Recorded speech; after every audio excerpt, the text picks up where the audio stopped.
जब मैं रोज रोज बीमार होने लगी तो घर में मम्मी, पापा और बहन को लगा कि अब मैं दवाई से ठीक नहीं होंगी। अब मुझे भी ऐसा ही लगने लगा था, क्योंकि मैंने पता नहीं कितने डॉक्टरों की दवाइयां खा डाली थी, लेकिन मुझे कोई फायदा ही नहीं दिख रहा था। इसी सब के चलते एक दिन मम्मी को किसी ने एक तांत्रिक के बारे में बताया, जिसके बाद अब मम्मी को तो जैसे एक धुन सवार हो गई कि अब मैं ऐसे ठीक नहीं होंगी। मेरे ऊपर किसी भूत प्रेत का साया है और अब मुझे सिर्फ तांत्रिक बाबा ही ठीक कर पाएंगे। सब कुछ होने के बाद जब मम्मी तांत्रिक बाबा को घर लेकर आई तो तांत्रिक मुझे देखकर बहुत खुश हो गया और मम्मी के कान में कुछ बोलकर आंगन में एक अजीब प्रकार से आटे से कुछ बनाने लगा। उसके बाद उसने मुझे दीपक के पास बिठा दिया। फिर अचानक से पता नहीं मुझे क्या हुआ, मैं उस तांत्रिक की सारी बातें मानने लगी। तभी तांत्रिक ने घर के सभी सदस्यों को घर से बाहर जाने को कहा। जब वहाँ से सभी बाहर चले गए तब तांत्रिक ने मेरे साथ बहुत गलत हरकतें की।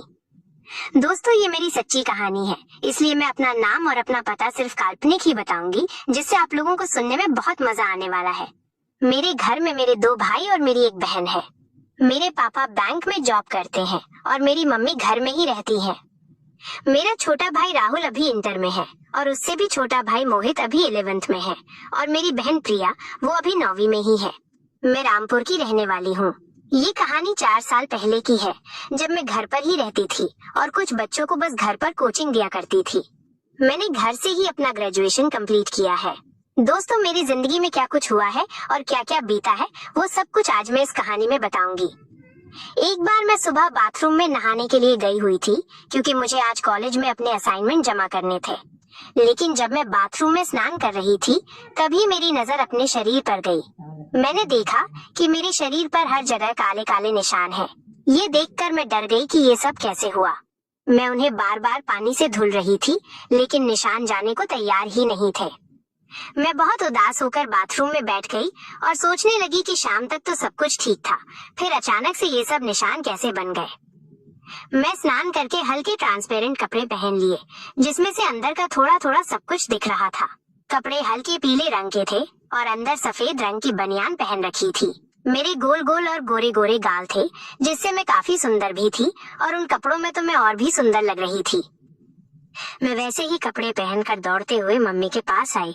मम्मी किचन में खाना बना रही थी। वो मुझसे कहने लगी, अरे क्या हुआ, इतने तेज दौड़ते हुए क्यों आ रही है, जैसे तुझे कोई भूत दौड़ा रहा हो। फिर मम्मी हंसने लगी।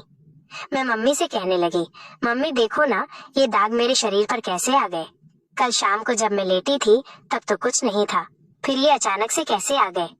मैंने अपने कपड़े थोड़ा ऊपर करके मम्मी को दिखाने लगी। मम्मी भी देखकर हैरान हो गई और कहने लगी, लेकिन ये हुआ कैसे, कल तक तो कुछ नहीं था, फिर अचानक से ही एक रात में ये इतने बड़े दाग कैसे। मम्मी दौड़ती हुई पापा के पास गई और उन्हें सारी बात बताने लगी। पापा ने भी सारे दाग देखे तो उनका रिएक्शन अलग ही था। उसके बाद पापा कहने लगे, कुछ नहीं बेटा, ठीक हो जाएंगे, चलो किसी अच्छे डॉक्टर को दिखाते हैं, तुम तैयार हो जाओ, फिर डॉक्टर के यहाँ चलते हैं। मैं तैयार होने के लिए अपने रूम में चली गई और थोड़ी देर बाद तैयार होकर बाहर आई। पापा ने मुझे अपनी बाइक पर पीछे बिठा लिया और एक डॉक्टर के यहाँ चल दिए। जब हम लोग डॉक्टर के यहाँ पहुँचे तो काफी देर बाद लाइन में लगने के बाद हमें डॉक्टर से मिलने का मौका मिला। डॉक्टर साहब ने बताया कि ये कोई बड़ी समस्या नहीं है, मैं दवाई लिख दे रहा हूँ, आप ले लेना और टाइम पर खाते रहना, 1 महीने के अंदर ही आपको फायदा नजर आने लगेगा। हम लोग डॉक्टर की फीस देकर वहाँ से निकल गए। मेडिकल से डॉक्टर की लिखी दवाई ले ली, जिसके बाद मैं रोज टाइम पर दवाई खाती रही। लेकिन धीरे धीरे 1 महीना पूरा बीत गया, लेकिन मुझे कोई फायदा नहीं हुआ। उसके बाद हम थक हार कर घर बैठ गए और अब मैंने डॉक्टर की दवाई खाना भी छोड़ दी। मैं समझ गई कि ये मेरी किस्मत ही है, शायद मेरी किस्मत में यही लिखा था और मैं रोज अपनी किस्मत को कोसने लगी। जब मैं थक हार कर घर में बैठ गई तभी से सारा गेम पलटने वाला था। मम्मी पापा के साथ मार्केट गई हुई थी, लेकिन जब उनको मार्केट में ज्यादा टाइम लगने लगा तो मैंने मम्मी के पास कॉल कर दी।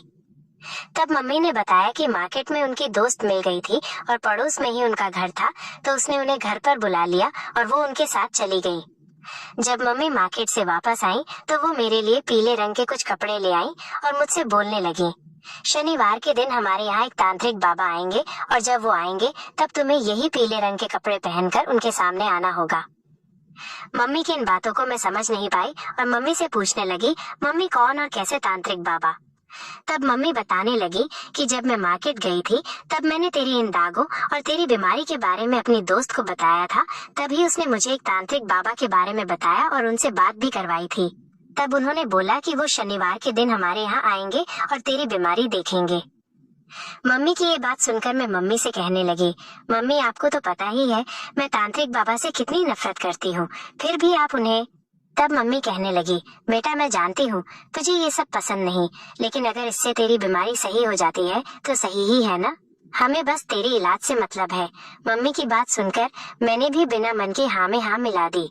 फिर जब शनिवार का दिन आ गया तो शाम के 5 बजे वो तांत्रिक बाबा आ गए। उन्होंने काले रंग के कपड़े और गले में कुछ माला पहनी हुई थी। उनके माथे पर बड़े बड़े तिलक थे।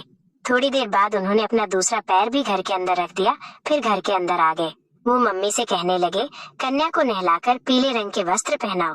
बाबा की बात सुनकर मम्मी मेरे पास आई और कहने लगी, चलो बेटा तुम जल्दी से स्नान करके वो पीले रंग के कपड़े पहन लो।